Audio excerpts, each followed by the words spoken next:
Perkenalkan, nama saya Bagus Ari Prabowo dari kelas D. Saya akan menjelaskan materi superkonduktor tentang bahan-bahan superkonduktor dan cara pembuatan superkonduktor. Yang pertama, pengertian.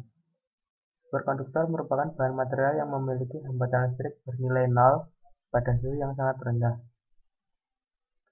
Artinya, superkonduktor dapat mengantarkan arus walaupun tanpa adanya sumber tegangan. Karakteristik dari bahan superkonduktor adalah medan magnet dalam superkonduktor bernilai 0 dan mengalami efek Meissner. Resistivitas suatu bahan bernilai 0 jika di bawah suhu kritisnya.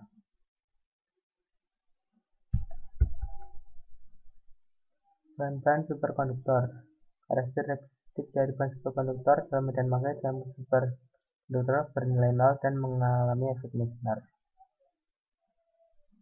Bahan-bahan superkonduktor dibedakan menjadi dua, yaitu bahan-bahan superkonduktor tipe 1 dan tipe 2. Bahan-bahan superkonduktor tipe 1 antara lain aksa. Aksa ditemukan tahun 1911, mempunyai suhu kritis 4,2 Kelvin.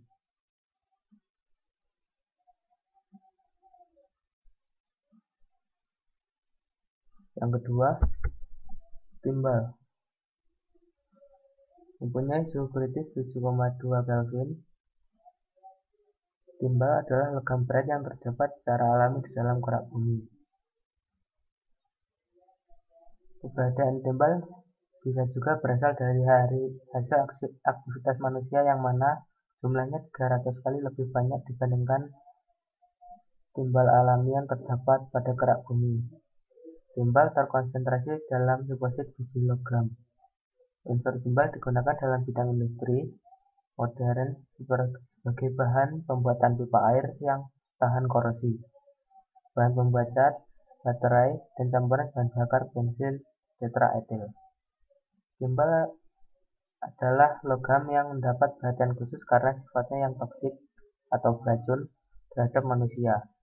Timbal dapat masuk dalam tubuh melalui konsumsi makanan, minuman, udara, air, serta debu yang tercemar timbal. Lantanum mempunyai suhu kritis 4,8 Kelvin. Namanya berasal dari bahasa Yunani lantanein yang artinya tersembunyi. Unsur ini sering dikelompokkan sebagai lantanida dan bersifat sangat reaktif.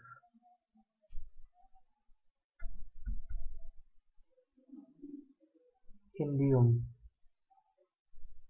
mempunyai titik kritis 3,4 Kelvin. Palladium mempunyai titik kritis 3,3 Kelvin. Palladium adalah suatu unsur kimia dalam tabel periodik yang mempunyai nomor atom 46. Krom mempunyai titik kritis 3 Kelvin. Kromium merupakan logam bahan korosi atau tahan karat dan dapat dipoles menjadi mengkilat. Kromium trivalen diperlukan dalam jumlah kecil dalam metabolisme gula pada manusia.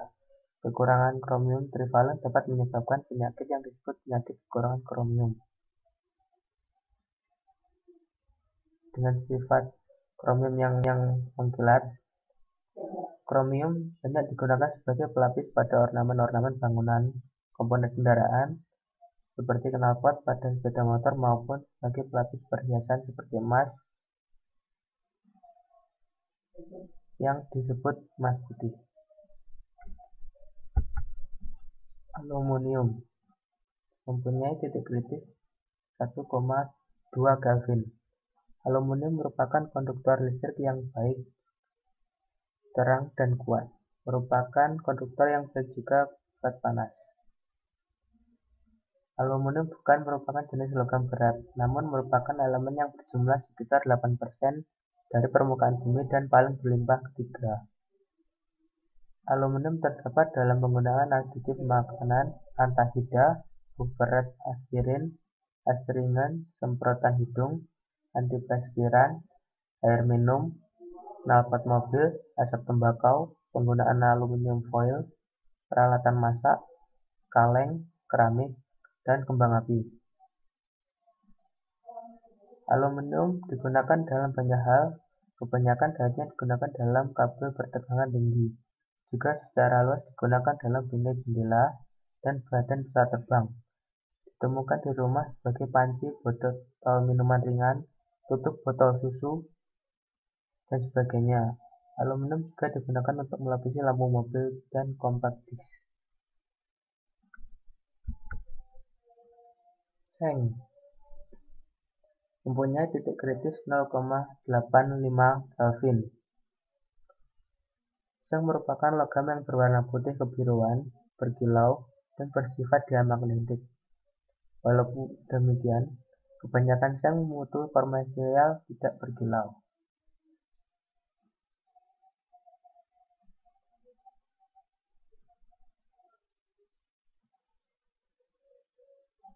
Seng juga sering digunakan dalam campuran atau alloy tembaga yang menghasilkan kuningan.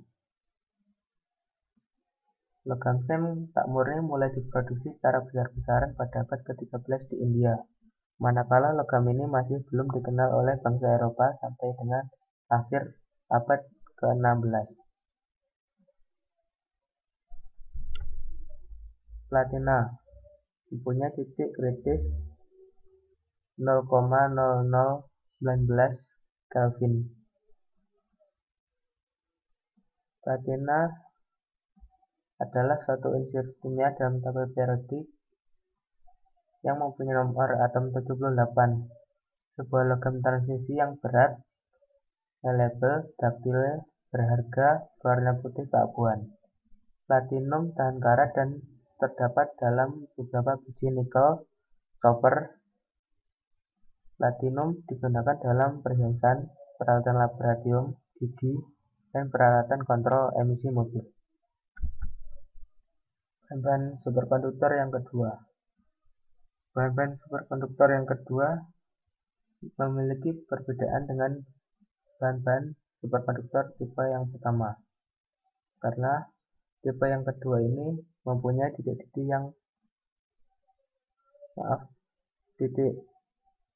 kritis yang cukup tinggi, yaitu berkisar di antara 200 Kelvin.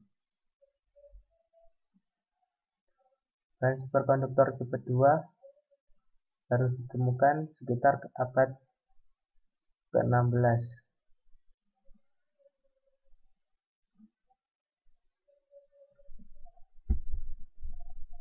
Selanjutnya adalah cara membuat superkonduktor. Cara membuat superkonduktor adalah dengan proses sintesis. Misalnya, sintesis YbA2Cu3O7.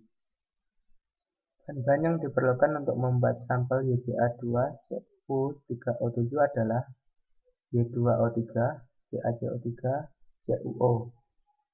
Langkah-langkah sintesis sampel YbA2Cu3O7 diantaranya persiapan bahan dengan komposisi awal dengan menggunakan perbandingan molar of stoichiometry. Pencampuran dan penggerusan pertama di dalam mortar agate. Kalsinasi pada suhu 9400 derajat Celcius selama 24 jam. Lalu pendinginan pada suhu kamar, kemudian disintering pada suhu 9400 derajat Celcius. Yang terakhir adalah pendinginan dalam tungku.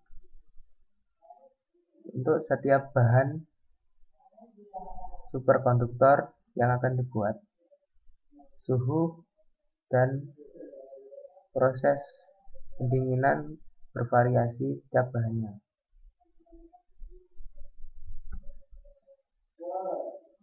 Salah satu sifat dari bahan konduktor adalah mempunyai efek Meissner. Cara memperoleh sifat efek Meissner, bahan superkonduktor harus diturunkan suhunya hingga suhu kritis bahan tersebut. Berikut video efek Meissner. yang dapat Anda saksikan.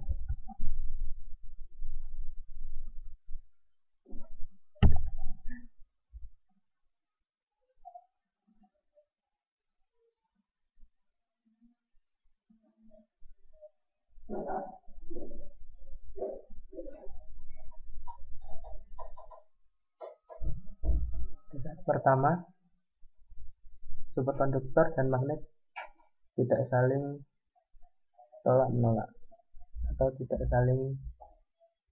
membuat magnet mengambang.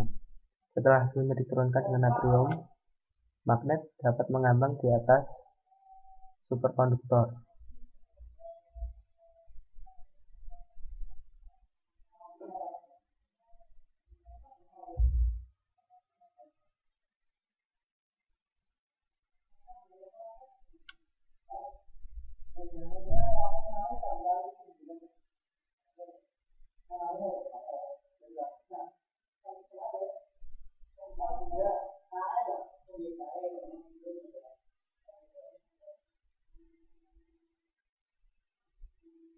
Magnet juga dapat mempertahankan posisi pada kemiringan atau datar di atas superkonduktor. Ketika ditekan lalu diangkat, maka superkonduktor akan ikut terangkat.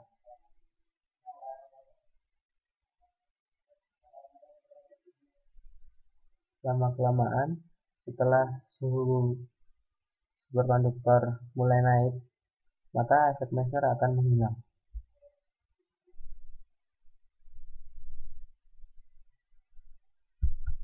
Demikian presentasi dari saya.